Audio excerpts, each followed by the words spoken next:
Today's conversation is asking for help is not a weakness. Welcome to season 2 of the Functioning Overthinker Weekly Podcast. This season, we're having girl talk on various topics such as love, self, and money. But through it all, we're reminded to not be anxious about anything, but to trust God in everything. I'm your host, Shanae Sadler. Do you hate asking for help? If so, why?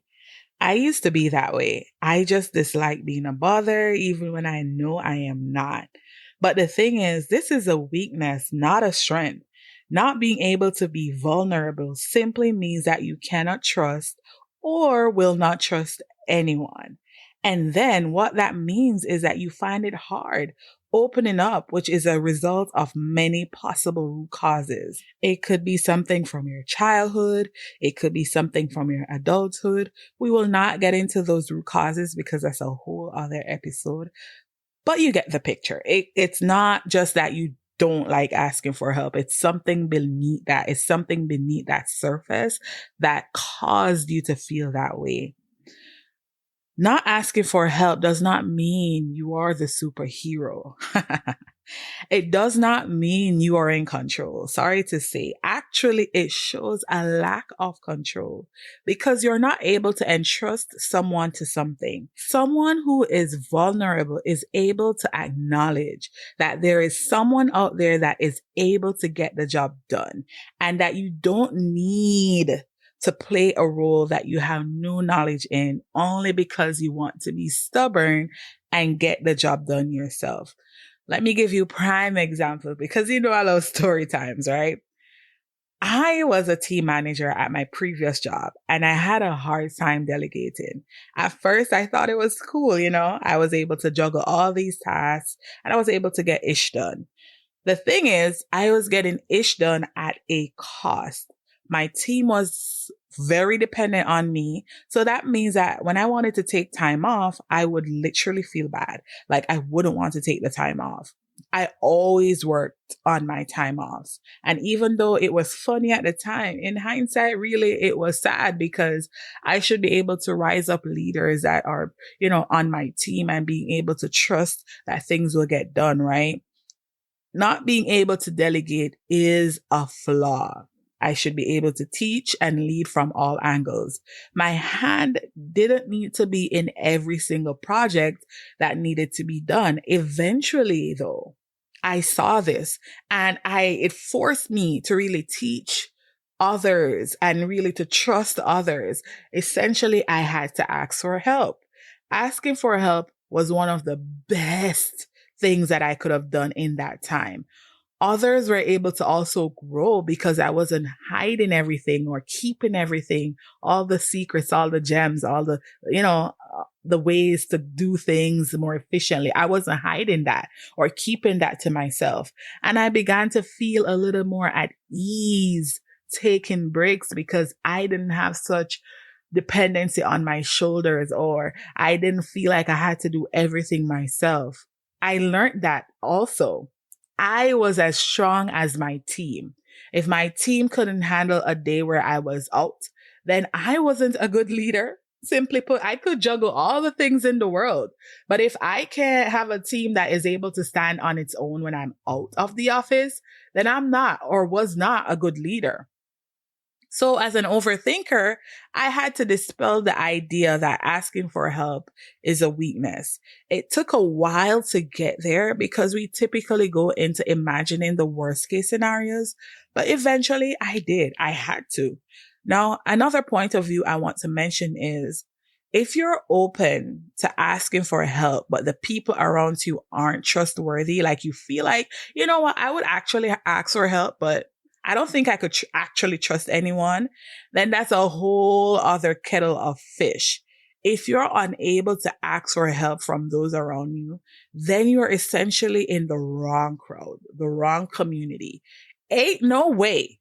You cannot depend on the people that you're supposedly in, who are supposedly in your corner.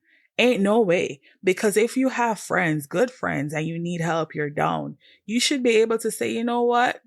Sidine, could you help me with this? Or you know what, Frank, Could you help me with this tire? Could you put this tire back on my car?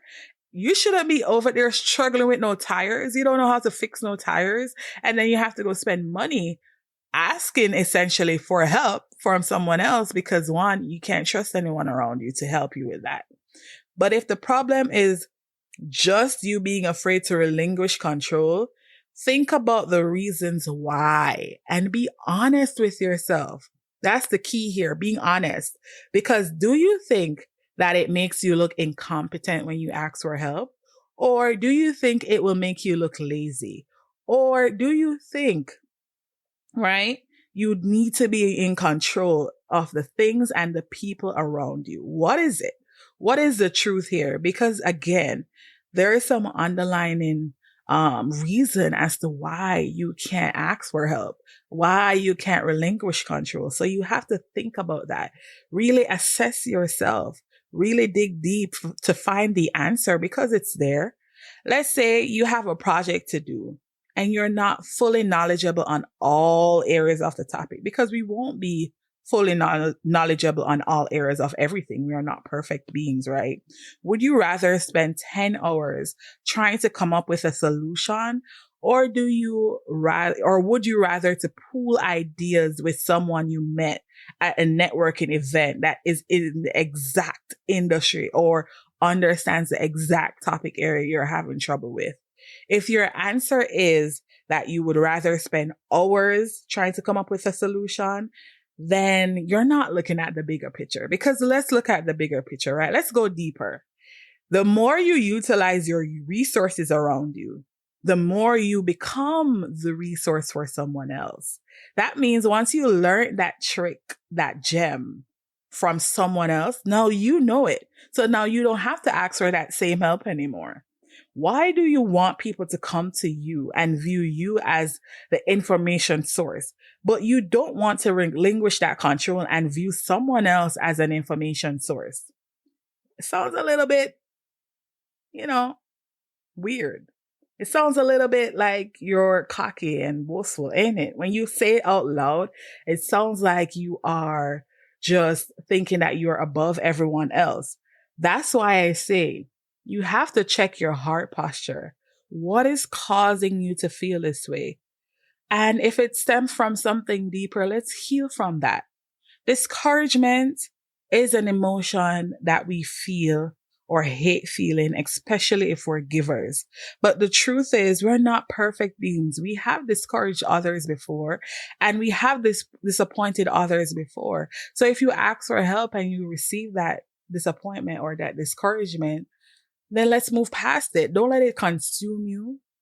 You know that you asked for the help. It wasn't given to you. That's fine. Let's move on. Ask someone else. Does that mean that you should burn yourself out trying to take on everything? That's not fair to yourself and to others. Learn to teach, learn to trust, learn not to hoard everything because it's not sustainable.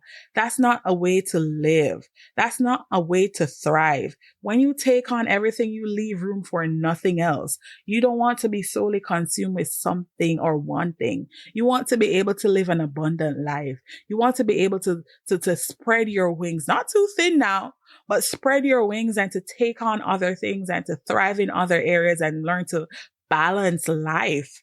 Right? I have clients that mention to me, Coach Shanae, it's hard to let things go and to let things happen naturally. And I get that. But who are you making happy while you make yourself unhappy? Is it worth it?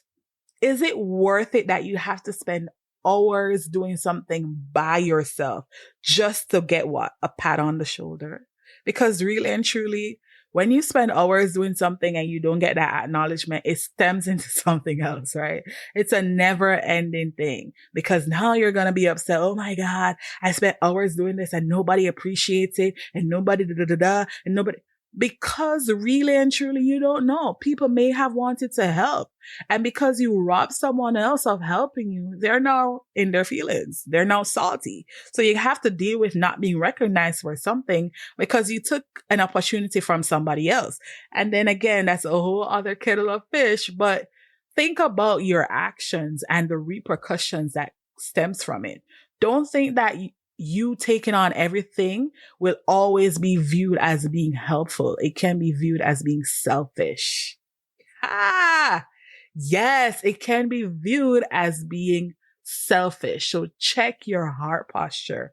Why do you not like asking for help? Is it worth it? The thing is, if you trust someone with something and they mess it up, let's say you finally ask for the help, right? And you gave someone something to do and they messed it up. Why not just teach them? Why not use it as a teaching moment to encourage them to do better, like encourage them to do great? Don't view it as someone, trying to get back at you, or someone just trying to not listen to you and they're just being a pain in your side. View it as a teaching moment. There is so much good to be had when you ask for help. You see how just asking for help stems into many different things? It's not just, oh, I don't want to bother people. No, no, no. There are other emotions that could be attached to that. Don't trick yourself. Check your heart posture. Why do you not like asking for help? And heal that. Heal it. Because when you grow and the more you want to expand in life, you want to be rich, you have to ask for help. I never seen a millionaire do everything in their books. They have an accountant, they have, a chauffeur, they have many different people to fill many different roles in their life. And that's essentially them trading money for services, but it's a way that they acknowledge that they can't do it by themselves. So let's start here. You want to be entrusted with millions of dollars. You have to know how to handle millions of dollars. Are you a $1 million mindset person, or are you a person that is scared to ask for help? Because asking for help is a fundamental thing to be entrusted with more, to be entrusted with expansion, to be entrusted with bigger things. So if you can't get the smaller thing right, or fundamental thing right, then you won't be trusted with more. So let's heal our hearts. Why do you not like asking for help? Sit and really think about that so you can open up doors and have many more breakthroughs, because now you would have found yourself being able to trust people. But yeah, let's heal from our inner self, right? And thank you so much for joining in. And as I wrap up today's episode, head on over to thefunctioningoverthinker.com to give feedback on some of the things you want to dive into this season.